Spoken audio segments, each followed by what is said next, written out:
Welcome everyone to this Nature-Based Solution with Environmental Integrity webinar, part of the Queensland Decarbonisation Hub. I'm Dr. Ed Morgan. I'll be sort of running the session, and I'm joined by my fabulous colleagues, Professor Felicity Dean and Dr. Teresa Ashford. Felicity's from QUT and Teresa's from the University of Sunshine Coast. And we are the theme co-leads of the entire environmental integrity theme, the Queensland Decarbonisation Hub.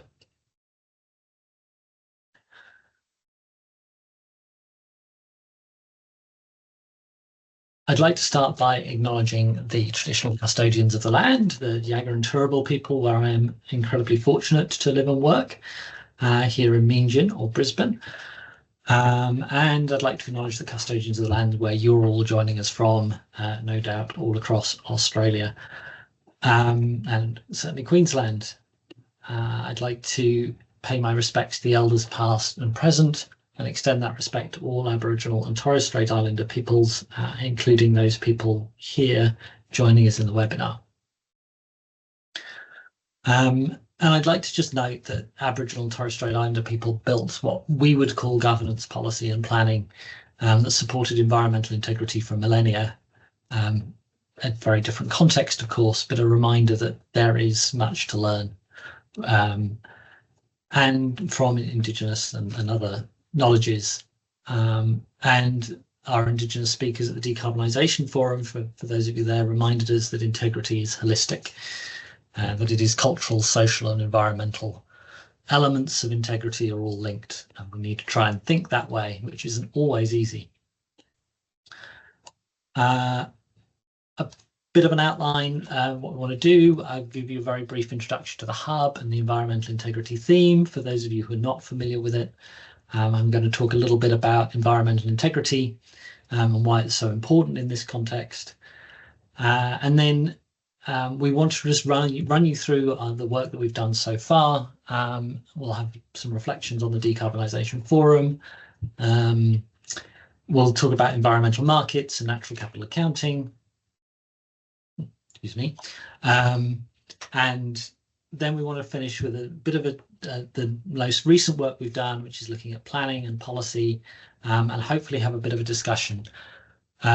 So we want to get your thoughts and ideas. Please do feel free to use the Q&A or the chat. We've put a question in the Q&A that we'd really like to focus on towards the end, and we'll turn mics and cameras on towards the end of that and stop recording so we can just have a bit of a discussion. But the bulk of this will probably be us talking to you, because webinars are a bit difficult to do interactive things, but we do want to try and get your thoughts.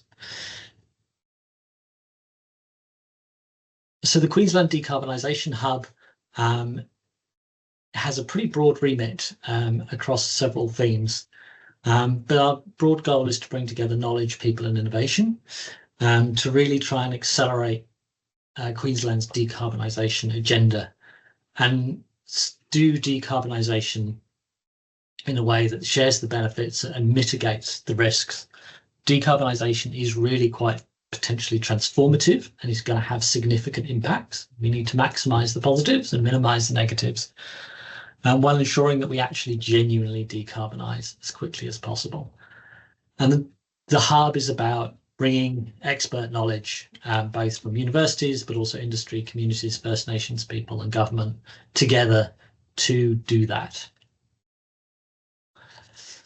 And as I say, Felicity Rees and myself, we're the co-leads of the Nature-Based Solutions and Environmental Integrity theme. And we know environmental integrity is a key risk for decarbonisation. If we decarbonise but do further damage to the environment, that's actually not going to help us. And our natural systems are already under huge pressure from development and various other choices that we make.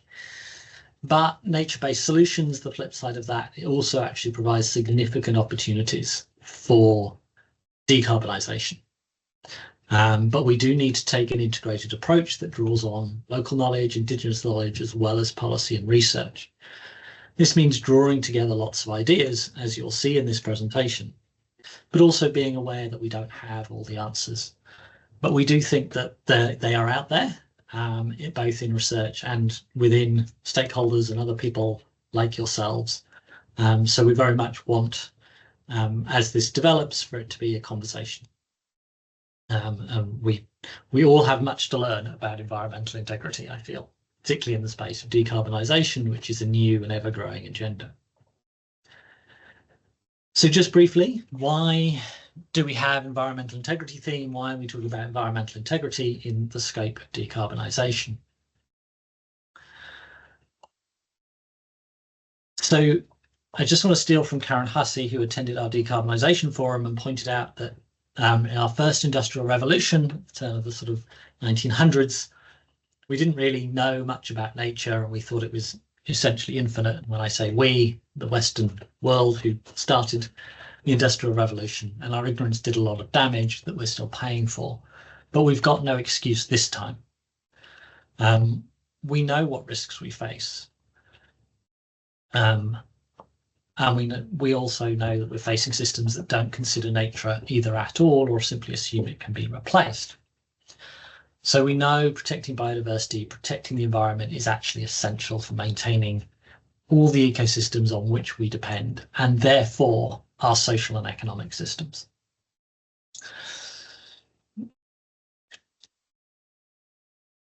But we've also made commitments. So the Paris Agreement that we're signed up to actually specifically requires us to promote environmental integrity as we try and do decarbonisation and react to climate change. We're signed up to all sorts of other agreements as well. So it's not only a requirement to make decarbonisation work and for us to maintain the economic and social systems that we have, but it's also something we're committed to politically. But we know it's a big challenge. So Queensland currently produces about a third of Australia's annual net emissions and nearly a third of the agricultural net emissions, and generates the lowest rate of energy from renewables. In the land use sector specifically, while all the other states and the ACT are net stores of carbon, Queensland actually remains a source of net emissions. So that's the bad news. The good news is, of course, we have massive potential to change this. And that's what the decarbonisation agenda is about.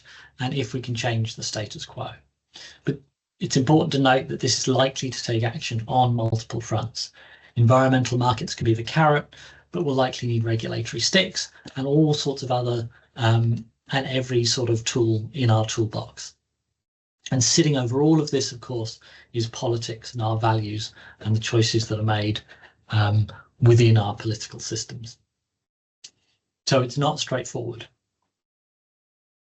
And what makes it even less straightforward is actually that there are lots of different facets of environmental integrity. There's not really one agreed definition or idea that environmental integrity is. So often there's ecological science views that talk about healthy natural systems that support processes. But increasingly there's recognition of First Nations voices as embedded actually in the Nature Repair Act, which is going to underpin the biodiversity market that is coming soon.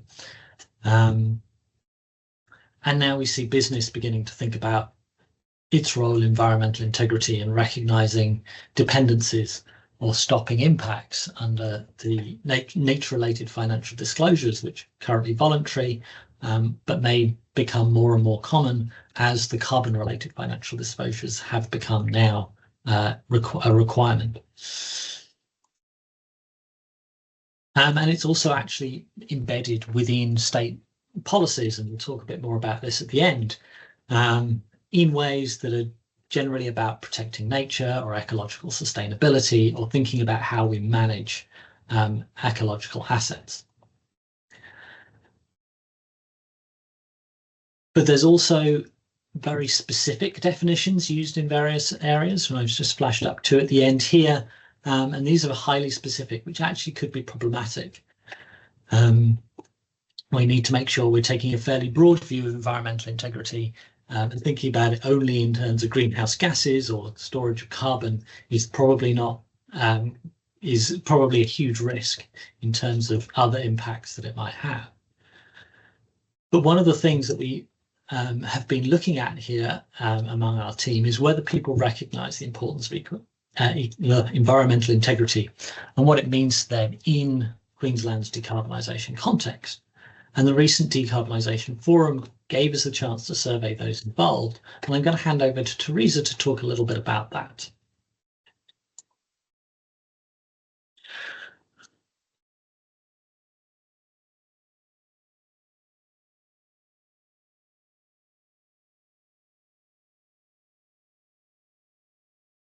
Oh, you're on mute, Teresa.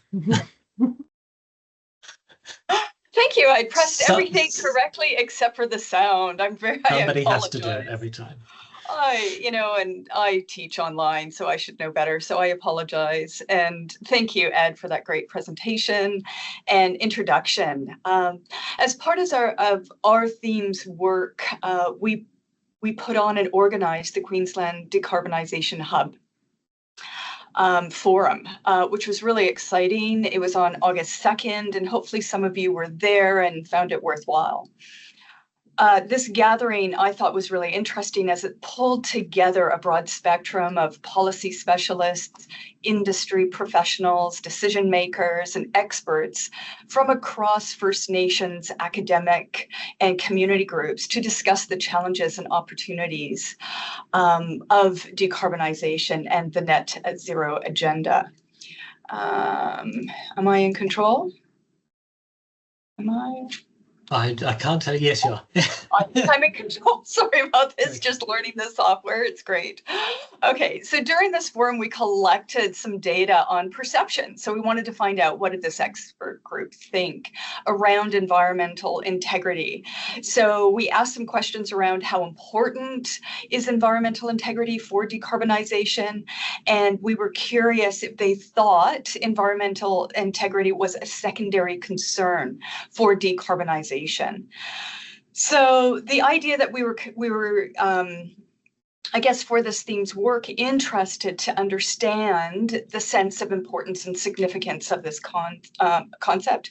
And we also thought it was an ideal situation where we had 80 experts ready and willing to give us some feedback on this.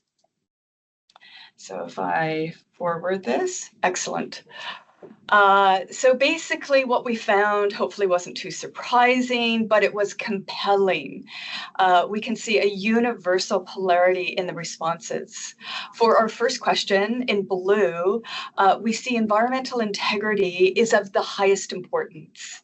And secondly here, we also see that participants at the forum did not see environmental integrity as a secondary concern. So I think this is a really strong indication of the sentiment from the forum participants.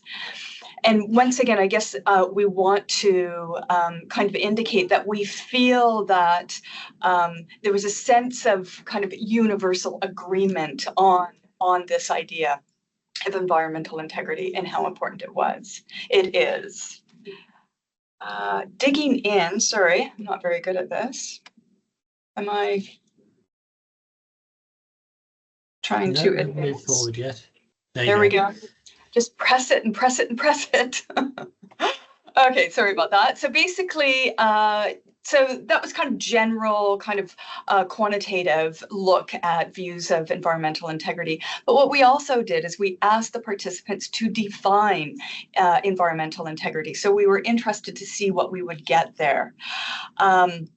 Overall, we found, I would call it a coherent and deep appreciation of environmental integrity.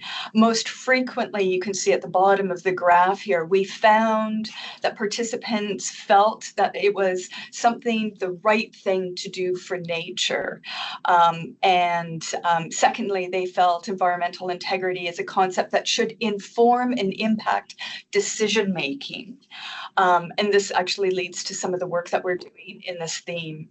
Equally interesting was the orientation that environmental integrity was related to reporting and a scientific reality based on ecological integrity, where ecosystems and resilience can be measured and known.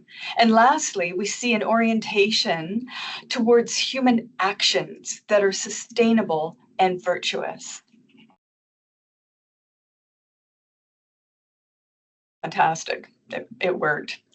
I've pulled out some indicative statements here to clarify some of the process of coding that we made while looking at this kind of smaller data set with this question of what does environmental integrity mean to you?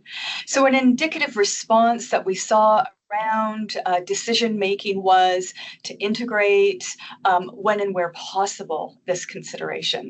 Responses around sustainability suggested not harming the environment significantly and thinking of strategies to make it sustainable. Responses around reporting suggest measurable, irreversible, and additional environmental and social benefit across the whole value chain. So a bit of a quantitative and value approach there for reporting. The virtue intention was interesting. I have a quote here. It says, actually wanting to have a positive impact rather than just wanting to appear to have one. And so, of course, this is focusing on what the word integrity means. And lastly, we see answers around scientific reality. So they saw environmental integrity as something that is not crossing key environmental boundaries to keep a functioning Earth. And lastly, as I indicated, it's about doing the right thing for nature.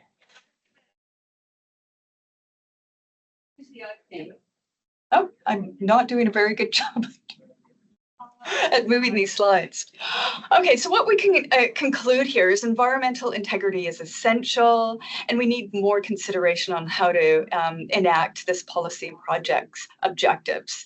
So we thought it might be interesting at this moment to look at a specific mechanism that leads the way, and this is the Nature Positive Plan. Now, Nature Positive is an international term used to describe circumstances where nature, species, and ecosystems are being repaired and regenerated rather than being in decline.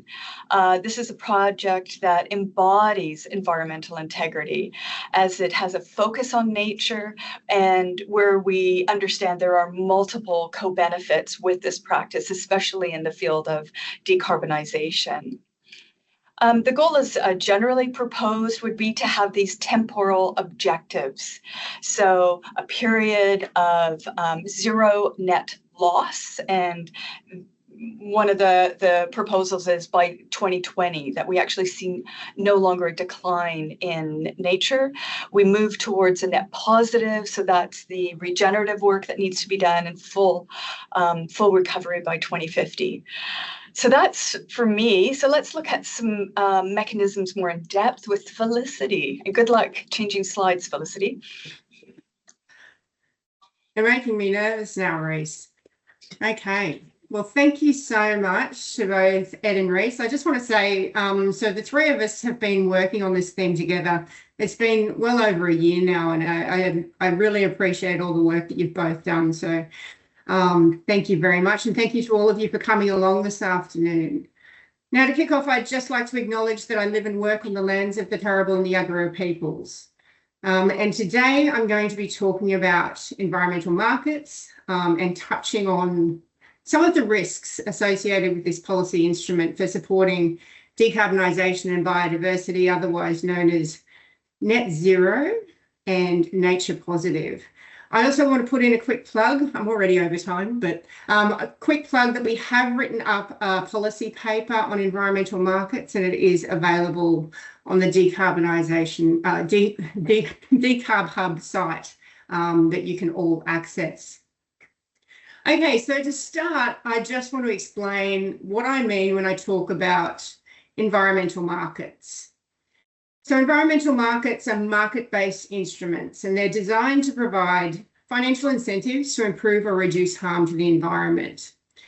They allow for the trade of either units or credits or certificates that have been generated through particular management activities. And these management activities are to deliver environmental benefits such as increasing natural capital or providing ecosystem services. So really importantly, they need to incentivise additional improvements that would not otherwise occur in the absence of the market. So an environmental market, contrary to some things that are claimed in the literature, it doesn't actually buy and sell rights to the environment. The purchaser of a credit doesn't necessarily receive an exchange of tangible goods or a right over a certain area or object. Also, rather importantly, a credit, unit or certificate generated through a market scheme, it's not a license to pollute. So a carbon credit, such as ACCUs that we have in Australia, it doesn't allow the holder to release emissions in the legal sense of being a license. Depending, however, on the legislative provisions, a carbon credit may allow buyers to offset their activities elsewhere. But in many instances, credits or certificates are not used to offset mandated requirements. Now, in the context of climate change, markets were really introduced as a way of putting a price on emissions. Emissions trading schemes were seen as being an alternative to a tax on emissions, and they were definitely considered to be more popular because it allowed a bit more flexibility, which in climate change, of course, it's important because for some industries, at this point at least, where we are, it's really difficult for some to reduce their emissions and far easier for others. So these emissions trading schemes were seen as being an efficient way to allocate resources. But I really want to make the point that we have essentially transitioned away from this model in Australia, and we've moved towards the use of credits to allow some of our largest emitters to meet their baselines. I'll talk a little bit more about that in a moment. Now, I'm going to skip through this slide rather quickly because otherwise I'm going to run out of time. Just want to make the point that we do have a number of market mechanisms in Australia. There's over 40 plus biodiversity schemes already in place, but you wouldn't necessarily call all of these market mechanisms because they're not necessarily about buying and selling things. But certainly we do have a lot of schemes in Australia, and I'm going to talk through some of these in more detail later. So I'll skip over that one. But I want to get to the international context because it is quite important when we start talking about environmental markets. There's been significant growth in both voluntary markets associated with carbon offsets and biodiversity markets internationally. So these frameworks are introduced with the purpose of achieving environmental outcomes, but they also represent quite significant commercial opportunities, as you can see from the slide.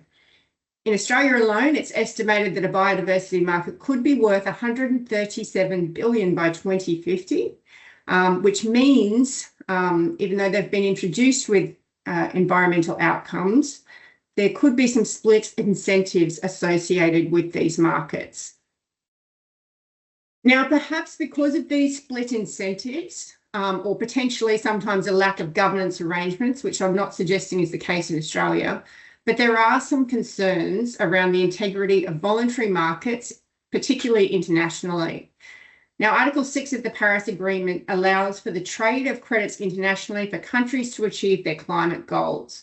But this concession actually means that the monitoring of outcomes for projects and the transparency and traceability of credits is really critical. So the international context is relevant for what we're doing in Australia because in Australia, for the ACCU scheme, we do have a central regulator, and there are many parties involved in the generation of carbon credits under this ACCU scheme. And this is very likely to be the case under the nature repair market as well. So with increased reporting requirements and more complex methodologies, there will also be increased costs, which I'm talking about the ACCU scheme in Australia. So increased costs associated with the implementation of these projects. Now, this is likely to mean that the price of ACCUs in Australia will be higher than international credits. But some would suggest that this is a necessary part of scheme credibility.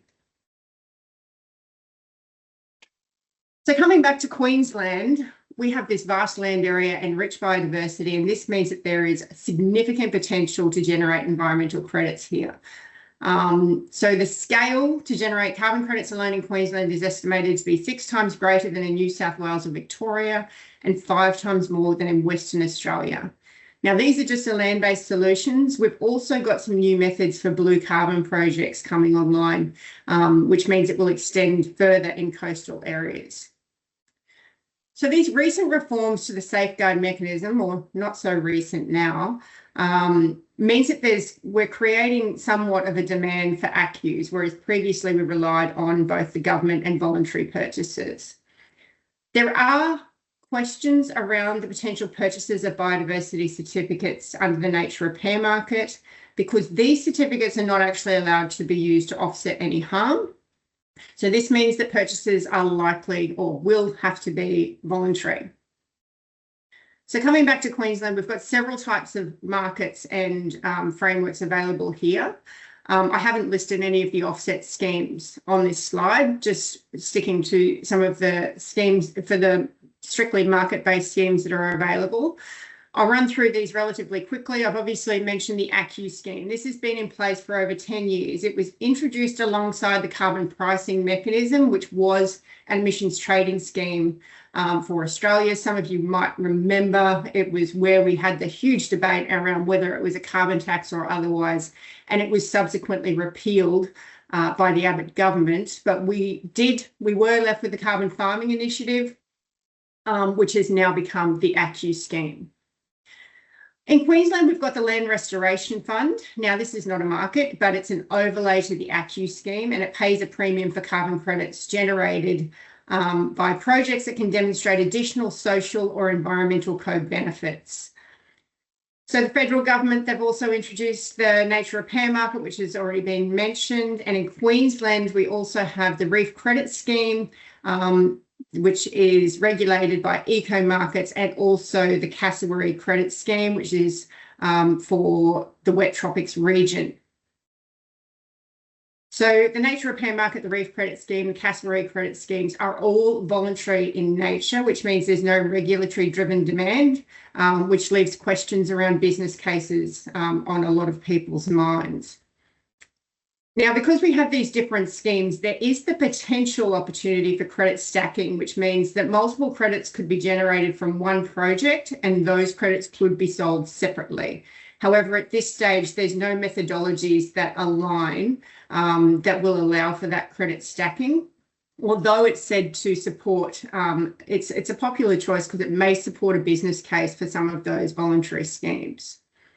Now, slightly different, but it's unrelated to the different schemes, and that's where the Land Restoration Fund actually allows for the bundling of environmental credits. And this is where multiple ecosystem services, which Ed's going to discuss in more detail, they're combined to be sold as a bundled credit. Now, it can't be sold separately, but it will be sold at a higher price, which is what the Land Restoration Fund achieves. It pays a premium on these credits. On ACCUs, excuse me, that have co-benefits, and this in turn impacts on the market price. Okay, so those are the opportunities that are available in Queensland, but I think it's really important to recognise that there's limitations in terms of what we can do through carbon and biodiversity projects. Now, again, I'm not going to talk through this slide in great detail, but I wanted to reference some academic articles. I was very fortunate to be able to see Tina Parkhurst speak last week and talk about her research that shows restoration is actually incredibly difficult, and in some cases it's not possible, which throws a bit of doubt over the idea of nature positive and using projects to achieve nature positive outcomes. So I'd encourage you to have a look at some of this literature. So in addition to this, there's integrity questions around some of the methodologies under the ACCU scheme, and certainly questions around whether a 25-year and 100-year projects can genuinely be able to offset fossil fuel emissions, which is what the safeguard mechanism currently allows. So there's also risks to landholders associated with some of these schemes. So over the short term, it looks like there's going to be some good demand for carbon credits as a result of that safeguard mechanism. There could be a deficit in supply potentially, depending on that demand. And this, of course, means, simple economics, that the price will likely increase. We haven't seen this happen so far, though. So this increase in price could happen due to the regulatory demand from the tightening of the safeguard mechanism. The baselines under the safeguard mechanisms get harder to achieve each year, which may mean there could be greater demand for ACCUs. There's also this possibility for international trading as enabled by Article 6 of the Paris Agreement. Now, I've already referred to that, but there are a lot of questions around this with the ACCU scheme, because even though ACCUs are seen, believed to have higher integrity than a lot of international credits, they are more expensive than other international credits. So there's also significant voluntary demand due to ESG reporting and net zero pledges. But long-term projections for carbon credits are a little less certain. And as emissions decline, hopefully we're in this position, with emissions declining, with more renewable energy becoming available and technology getting better, perhaps there'll be less demand for these credits. And so landholders need to weigh, the long-term costs and benefit of projects, with permanence periods for sequestration being a minimum of 25 years. So it's a long-term project. They're not short-term undertaking. And over this period, there's going to be significant administrative costs. There could be impacts on land value. There could be impacts on productivity, hopefully positive, but it's a little bit unknown. And at a regional scale, there's questions around, the purpose of land use practices and what we're using land for in certain areas. So to conclude, hopefully I haven't gone too much over time. We do have markets, but we most certainly need to ensure that they have integrity. So in addition to our domestic purposes, environmental integrity is so important for carbon credits internationally. This is particularly the case because carbon credits are going to be allowed to offset other damage, which means they can be used to offset other emissions, just as we allow here under the safeguard mechanism. So again, the Paris Agreement, Article 6, it allows nations to trade these mitigation outcomes. The agreement identifies that the challenge of integrity in this context means that we need to ensure that global greenhouse gas emissions are no higher as a result of this international cooperation. So this means schemes have to have 3 key requirements. There needs to be this robust accounting to avoid double counting. There needs to be quality of the transferred mitigation outcomes, where there's additionality and permanence, which is sometimes a lot harder to achieve and certainly to verify. And there needs to be rigour in the issuing country. Now, the ACCU scheme and other environmental markets in Australia can be global examples of environmental integrity. However, we also need to be realistic about what these projects can achieve. So we need to ensure that the methodologies are robust and that emissions are reduced. We need to make sure those discounting methods that apply err on the side of caution, because if emissions rise through these frameworks, then the temperature changes are going to be severe. We've all seen the projections and it's quite scary. So the risk to landholders and other market participants, they shouldn't be ignored either. And there should be some consideration around public goods versus private benefits generated through these schemes. And there should be discussions about who should bear the costs and the risks associated with the projects. Now, these are just a few of the challenges that should be considered when environmental markets are being introduced. I think it's fair to say as one of the key policy objectives to achieve environmental outcomes. So thank you so much for listening, and thank you for coming along. I'm now going to hand over to Ed, who's going to be discussing the very important topics of natural capital accounting and ecosystem services. Thank you both. So a second and related piece of work that we've been doing is really thinking about natural capital accounting and ecosystem service valuation. And we've also prepared a short policy brief on these areas, which is not yet quite available, but will be soon. So look out for that. These are increasingly common. You might have come across them. Some of you might be very familiar with them. So apologies if what I tell you is repetition, but it's really important that we understand them because they're going to play a bigger and bigger role within decarbonisation and environmental integrity.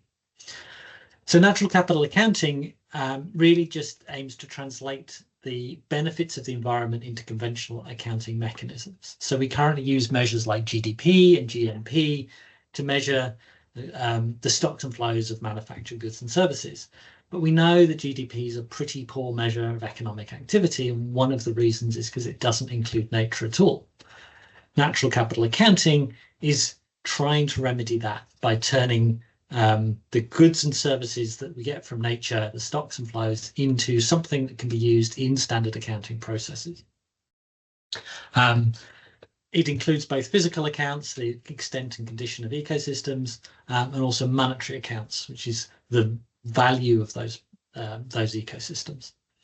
The current gold standard is the catchily titled United Nations System Environmental Economic Accounting in Ecosystem Accounting. The United Nations do know how to name things, but this really is the most rigorous current system for ecosystem accounting. It's based on the idea of ecosystem services. And these, for those unaware, are the benefits or services that ecosystems provide to humans. So it's a very human-centered concept, which is a real common criticism of it. But it's also a useful tool as long as we model it appropriately, or as long as we use it appropriately.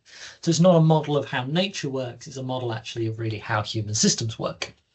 There's lots of different ways of defining ecosystem services. The table here gives a sort of classic classification where there's things like provisioning services such as food, regulatory services such as the climate regulation, carbon storage, which is of course important for decarbonisation, and cultural services, things like the aesthetic value or the recreation value, or indeed spiritual value. And the important point here is that ecosystem services are determined by ecosystem function. An ecosystem function is the biophysical. That's going to happen regardless of whether we see it as a benefit or not. Ecosystem services turns it into something that we value or not.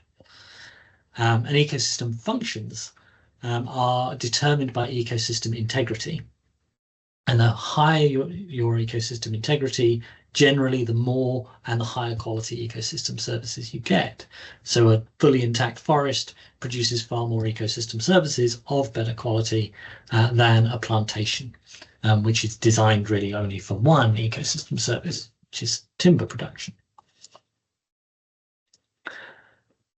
An ecosystem service valuation is about putting a value on ecosystem services.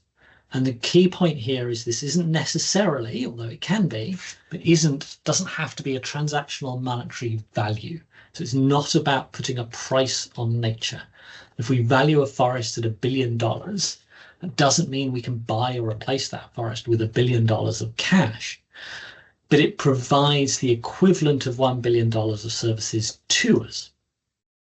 And we report things in these monetary terms simply to aid comparison. We can equally report them in the number of pigs if we were in a bartering system. It just so happens that dollars is the universal way that we tend to talk about value in our current systems, or at least, in capitalist market systems.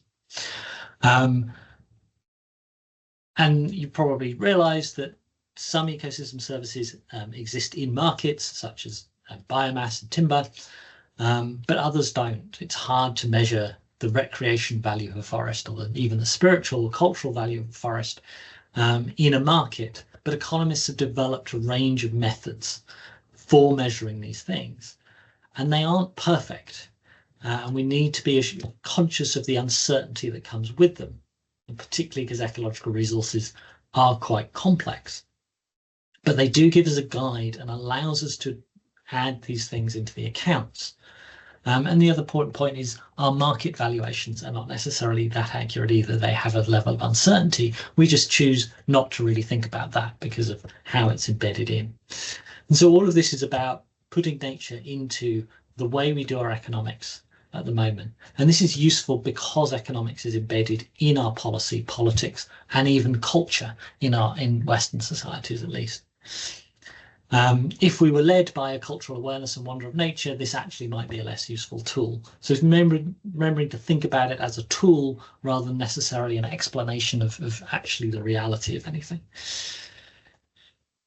And so how does this all fit together? Well, just briefly, conscious of time. If we take land use management as our proxy for environmental integrity, at least in the world of policy, we can see that how we manage our land use affects our ecosystem integrity.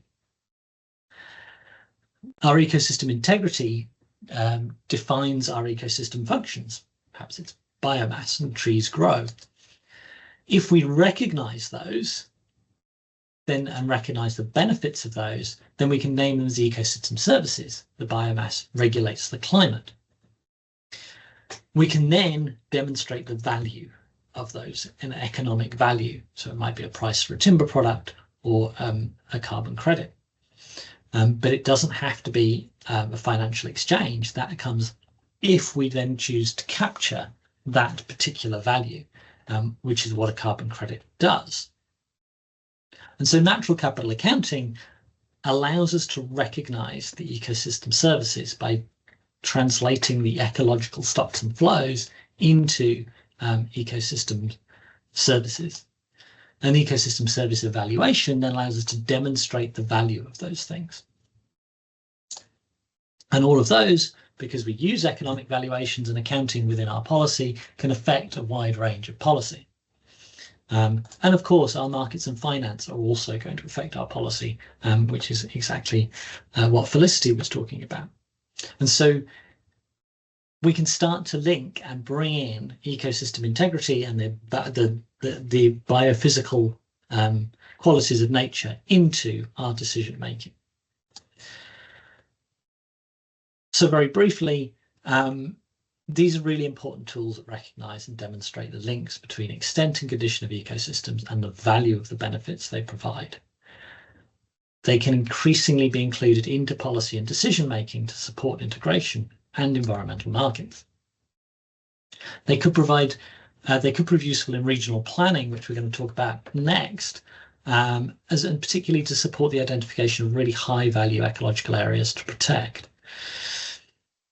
They do require good data, and that's a significant challenge, and we need to invest and have continuous updating of data, particularly around land use and land changes. But they're also developing rapidly, and we're beginning to see proprietary methods coming on board to do natural capital accounting and ecosystem valuation. And so stakeholders, whether it be within policy or industry, need to be aware, they need to have the knowledge and capacity to really understand what these things are if we're going to use them appropriately. And so we think this is a role for the Decarbonisation Hub going forward to both raise awareness, but also really think about and teach people about the use of these things. So our last bit that we want to talk to you about, and then hopefully we'll have time for some discussion, is just our current focus at the moment, which is really looking at planning and the role of planning to support environmental integrity in decarbonisation. And just to clarify what we mean by planning here, there's so many different types of planning. There's land use planning, landscape planning, strategic planning, regional planning, sector-based planning, and many others. But we're really talking about future-focused and spatial planning. So this sort of planning is all about the where and what of future development, environmental protection, and resource extraction and use.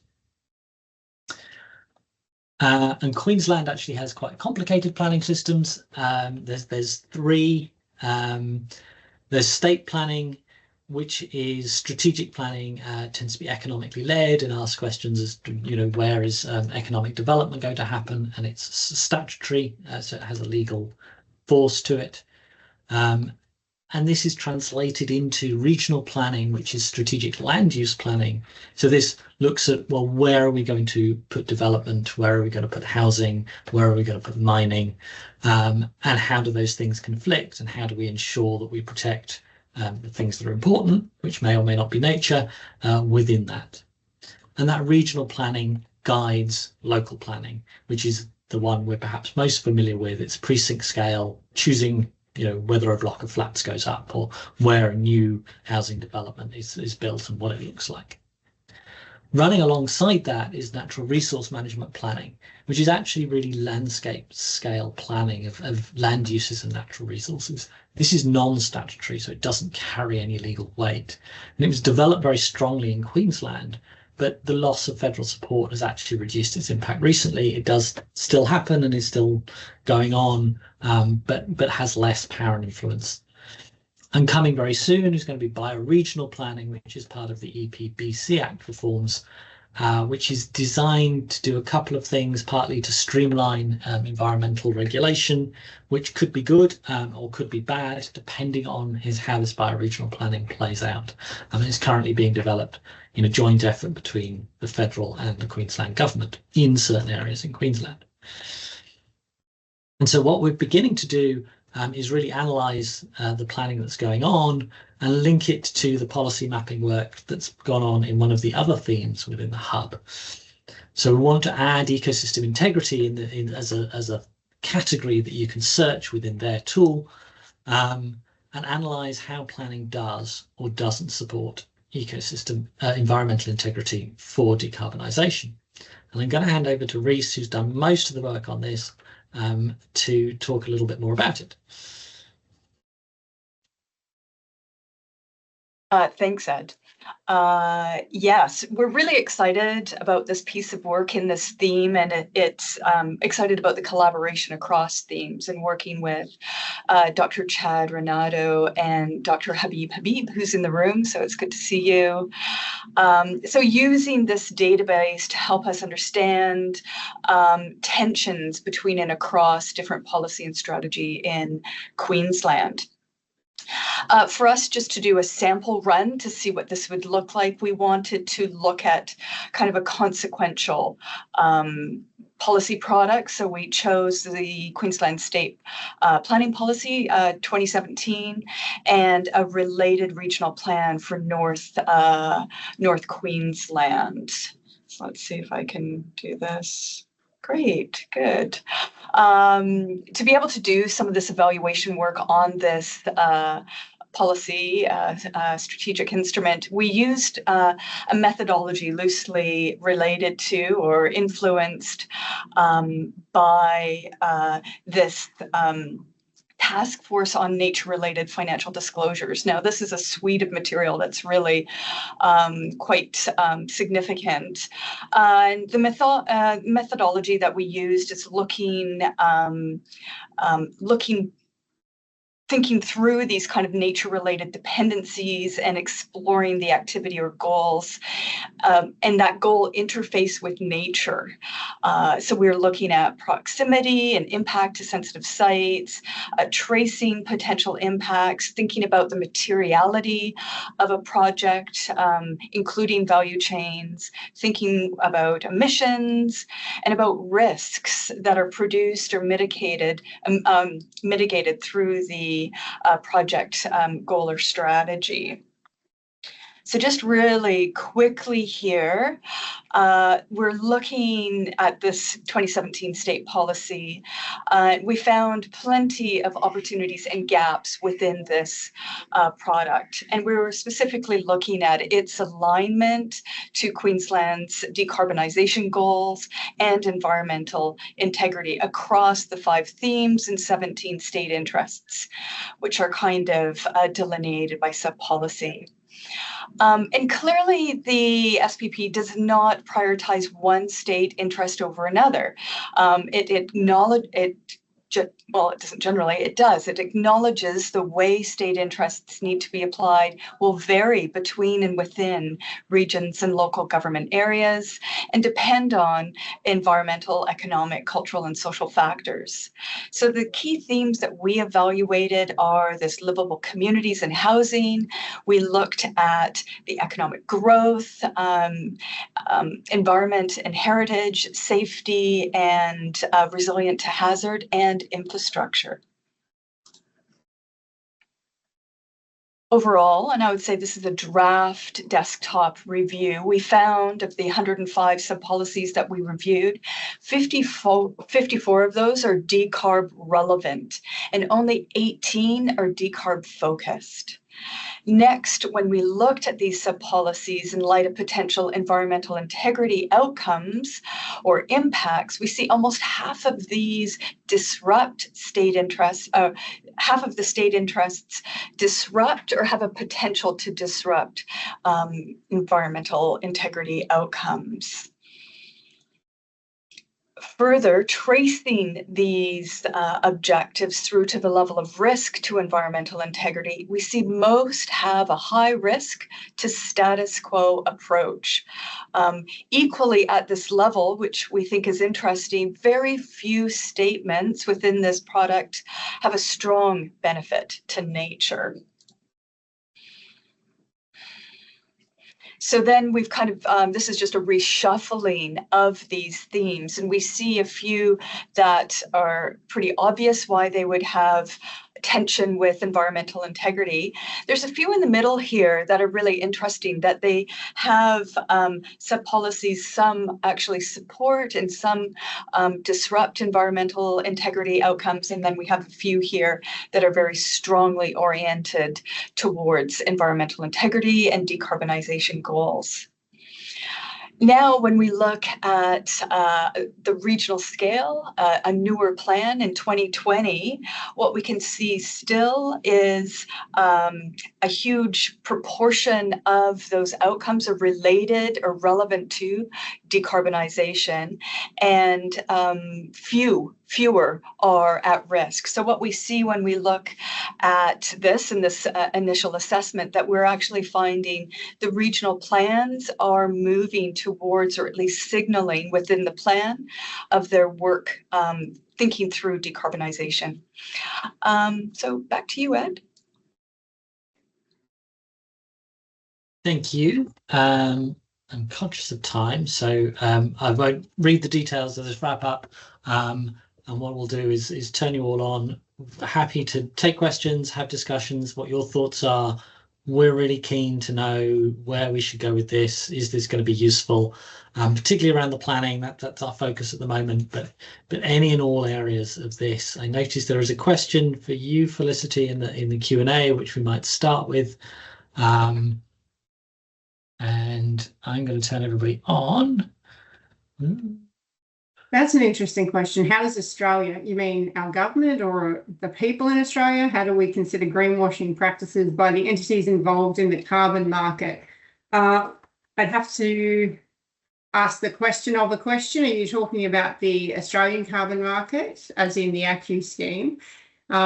If you want to know a little bit more about that, it has been through a review. I guess we can say still recently. That report was delivered at the end of 2022. And that review did show that it wasn't perfect, and there were a number of recommendations made as a result. But the bottom line of the review was that the ACCU scheme did have integrity. There are a number of reporting requirements, there's auditing requirements. Like I mentioned, there's a lot of people involved in the ACCU scheme. And so those claims of greenwashing, basically were responded to by this independent review through a report, and those recommendations are still being implemented now, including the Emissions Reduction Assurance Committee, which is chaired by Karen Hussey, where they're reviewing the methodologies. And that's just one of the things that came out of that review. Now, in terms of internationally, there's a lot of, I won't keep going on, but there's a lot of concern around some of the projects that are being used to generate credits internationally. There's concern about the integrity of those projects. There's concern about the lack of governance around them, and also double counting of the credits, which is why this concern is starting to be very well known. And so hopefully, that will change over time. If not, the fear that's in the Article 6 of the Paris Agreement, that emissions are going to rise as a result of international cooperation, will indeed happen. And it's a significant problem. So achieving net zero, if we're using those credits to achieve net zero, will not get us to net zero. I hope that answered your question. Thanks, Felicity. That's great. Are there any other questions or points people would like to make? We would have 5 more minutes. You're able to turn on your cameras and microphones should you wish to speak up. Yes, Heiki. I hope I've got your name right. Do feel free to. Hi, yes, this is Haka. I'm from the Ipswich City Council Sustainability Coordinator, and I guess one of the issues we have from a local government perspective is that these things are happening and are happening at a state level as well, but maybe not so much a question for you, got others on the line. How is that the flow-on effect from state to the local councils happening with some of this work? I know decarb is a great avenue, but is there any other channels? Would anyone like to jump in? I think you're right. Probably other people on the call might be better, on the webinar might be better placed to.